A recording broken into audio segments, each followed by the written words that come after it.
शकुनी का हंसता हुआ चेहरा जंगल के ऊपर मंडरा रहा था। उसकी शक्तियों की वजह से हवन में से जंगल में एक अजीब सा कोहरा बन गया था और उस कोहरे ने कई प्राणियों की शक्तियों पर असर डाला था। ये शकुनी की माया का कोहरा है जो बेमौसम इस जंगल को अपने आगोश में ले चुका है। अब ये तभी हटेगा जब मैं यहाँ की शक्तियां खींच लूंगा। चीनी, जो पहले ही अपने पावर्स के कमजोर पड़ने से परेशान थी, अब अपने अंदर कुछ शक्तियां वापस आती हुई महसूस कर रही थी। लेकिन अभी वशीकरण के अलावा उसकी बाकी शक्तियां सीमित थी।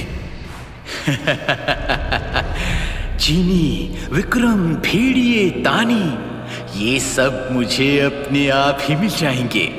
एक एक करके इनकी शक्तियां अपनी बनाने में ही असली मजा है।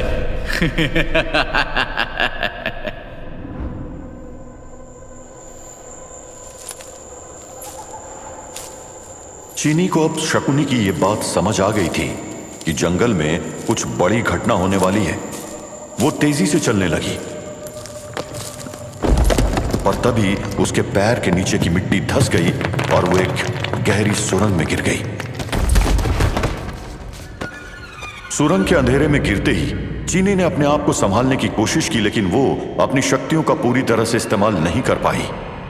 ये क्या हो रहा है? मैं फिर से कमजोर क्यों महसूस कर रही हूँ? इस सुरंग से तो मैं एक छलांग में बाहर आ सकती हूँ, लेकिन मैं ऐसा कर क्यों नहीं पा रही? ये सुरंग तानी की दिव्य साधना से बनी थी। इस वजह से यहां चीनी की शक्तियों का असर काफी कम हो गया था। किसी आम इंसान की तरह उसके दिमाग पर भी इल्यूजन्स छाने लगे। वहीं चीनी से कुछ दूरी पर सुरंग के एक मोड़ पर अजीत अपने दिमाग के इल्यूजन से लड़ रहा था। ये कौन है? कहीं ये अर्जुन तो नहीं? मेरा अर्जुन? कहीं शकुनी ने अर्जुन को जमीन के नीचे यहां तो नहीं कैद कर रखा? मुझे जल्दी देखना होगा। मालकिन, ये एक धोखा है। बाहर आइए इस धोखे से। ये आवाज तो मेरे गुलाम चंडाल तू लौट आया। यहाँ तेरी मालकिन ठोकरें खा रही है और तू बस देख रहा है। अचानक चीनी के हाथ से बिजलियां निकलकर उस पर ही बरसने लगी। चीनी के कानों में पड़ती चांडाल की आवाज भी गायब हो गई। मालकिन, मैं आपको इस भ्रम से निकाल कर रहूंगा।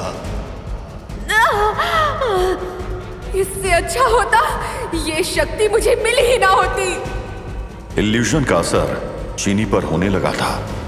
कुछ सेकंड्स बाद उसने धीरे से अपनी आंखें खोली और उसने देखा कि वो एक सुंदर खुला इलाका था। बाकियों के इल्यूजन्स की तरह चीनी का भ्रम डरावना नहीं था। हर जगह हरे भरे पेड़ और खिलते फूल थे और बीच में एक आदमी खड़ा था। पास आने पर उसने देखा कि वो अर्जुन था, जो उसे ही देख रहा था। अर्जुन, तुम यहां? चीनी का दिल धड़क उठा। उसने अर्जुन की तरफ कदम बढ़ाए। अर्जुन उसके सामने मुस्कुराता हुआ खड़ा था।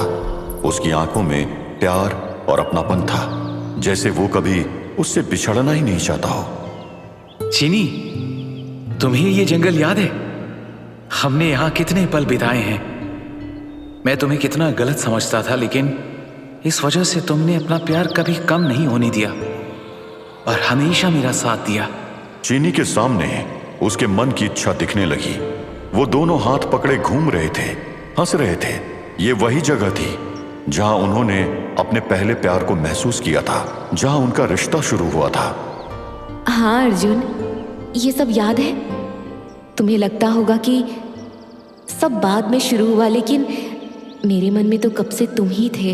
लेकिन यह अर्जुन और चीनी का एक अलग ही रूप था।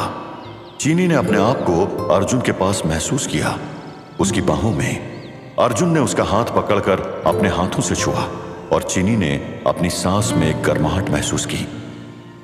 चीनी, मैं हमेशा तुम्हारे साथ हूं। तुम्हारी हर चाहत, हर खुशी मेरी है। चीनी ने अपने आप को अर्जुन के साथ एक गहरे प्यार और अपनेपन के पल में खो दिया।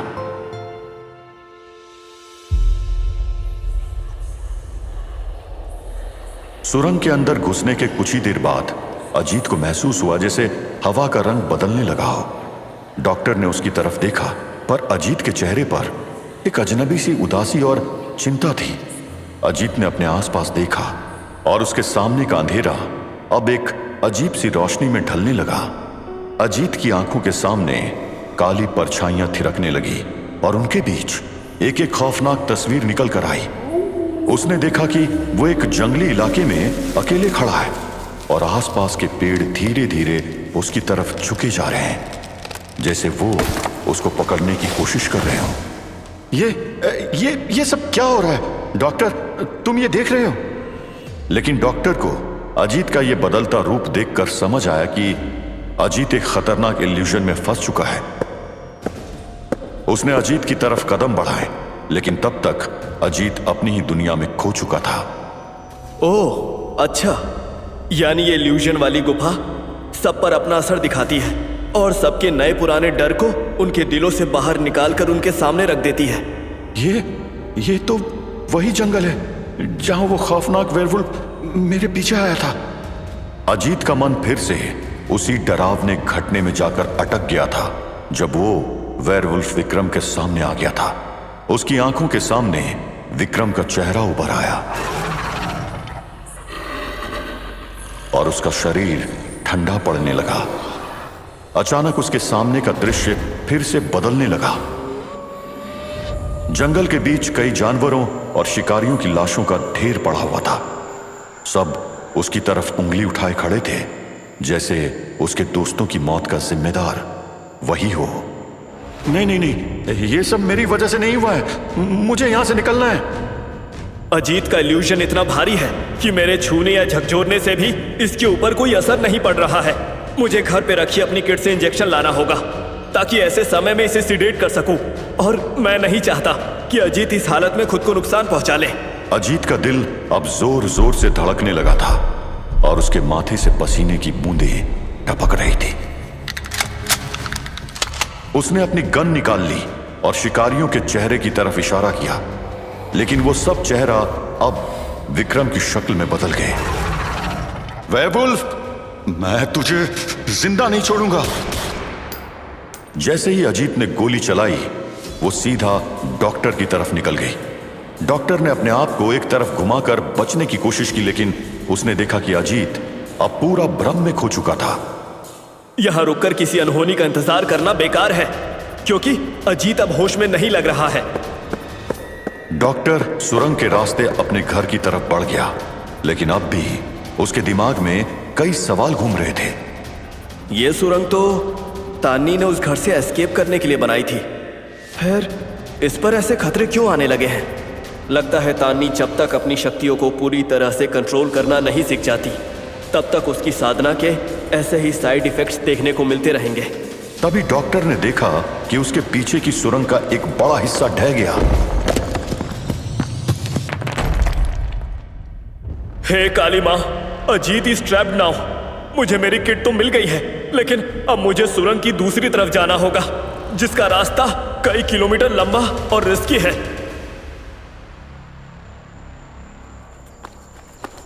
डॉक्टर अपनी सोच में घिरा जंगल के मुश्किल रास्ते से गुजर रहा था। तभी उसके सामने से एक जाना पहचाना चेहरा दिखाई दिया। तान्नी, तान्नी, तुम यहां? तुम ठीक तो हो ना? वो सुरंग तो बड़े हेलुसिनेशन से भरी थी। अरे डॉक्टर, आप क्या आपको भी कुछ अजीब सा महसूस हुआ है? हाँ, मुझे भी कुछ हेलुसिनेशन और इल्यूजन का सामना करना पड़ा था। ये सुरंग बहुत ही अजीब है। लगता है ये सब पर अपना अलग असर दिखाती है। मुझे भी कुछ ऐसा ही महसूस हुआ। मैं सुरंग के दूसरे हिस्से में थी और वहाँ इतनी भयानक चीजें दिखी, एक पल के लिए लगा जैसे मैं वहां से कभी बाहर नहीं निकल पाऊंगी। डॉक्टर ने तानी की बातों में छुपी परेशानी को महसूस किया। उसने तानी को बताया कि शक्तियों पर पूरा कंट्रोल न होने की वजह से उस सुरंग में ऐसे इवेंट्स हो रहे थे। मैं भी एक फॉरेस्ट रेंजर अजीत के साथ था। अचानक उसके आने से मेरा इल्यूजन टूट गया, लेकिन वो बेचारा अपने डर के जाल में फंस गया और उस पर इल्यूजन का इतना गहरा असर हो गया है कि वो अपने आप से ही लड़ रहा है। और तब मैंने अपनी मेडिकल किट लाने का फैसला किया, लेकिन सुरंग का वो हिस्सा ढह चुका है और अब उस तक पहुंचना मुश्किल हो रहा है। जमीन के ऊपर से सुरंग के उस हिस्से तक जाएंगे। मैं नहीं चाहती कि मेरी शक्तियों से हुए किसी साइड इफेक्ट से किसी इनोसेंट की जान जाए। तानी और डॉक्टर ने उभरी हुई जमीन देखकर सुरंग की पहचान की। इसके बाद वो उस जमीन के सहारे आगे बढ़ने लगे।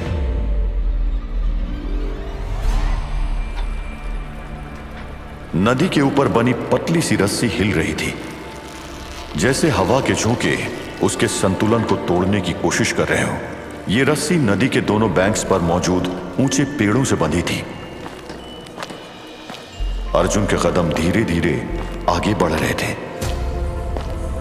उसके सामने एक नकाबपोश साया चल रहा था, जो प्यार भरे लहजे में अर्जुन को अपने पीछे बुला रहा था। आओ अर्जुन, थोड़ा और आगे। ये सिर्फ कुछ और कदम का फासला है।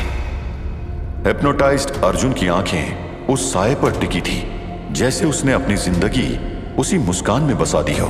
उसके मन में एक शांत सा असर था, लेकिन हर कदम के साथ रस्सी का हिलना नदी की गहराइयों का खौफ भी था। नीचे बहती नदी में आती छोटी छोटी लहरें जैसे उस रस्सी को तोड़ने की पूरी कोशिश कर रही थी। हाँ, बस थोड़ा और, मैं आ रहा हूं। अर्जुन के कदम अब तेजी से उस साये के पीछे बढ़ने लगे, लेकिन तभी उसका बैलेंस बिगड़ने लगा।